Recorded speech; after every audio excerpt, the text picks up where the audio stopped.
ജഡത്തിൻ്റെ പ്രവൃത്തികളോ ദുർനടപ്പ്, അശുദ്ധി, ദുഷ്കാമം, വിഗ്രഹാരാധന, ആഭിചാരം, പക, പിണക്ക, ജാരശങ്ക, ക്രോധം, ശാഠ്യം, ദ്വന്ദ്വപക്ഷം, ഭിന്നത, അസൂയ, മദ്യപാനം, വെറിക്കൂത്ത് മുതലായവ എന്ന് വെളിവാകുന്നു.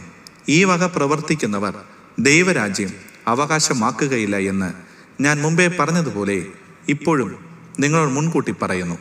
ഗലാത്യർക്ക് എഴുതിയ ലേഖനം 5-ാം അധ്യായം 19 മുതൽ 21 വരെയുള്ള വാക്യങ്ങൾ. ചേക്കിലല്ലയോ കിടന്നതോർത്തു നോക്കിയാൽ നാറ്റമല്ലയോ വമിച്ചതെൻ ജീവിതേ.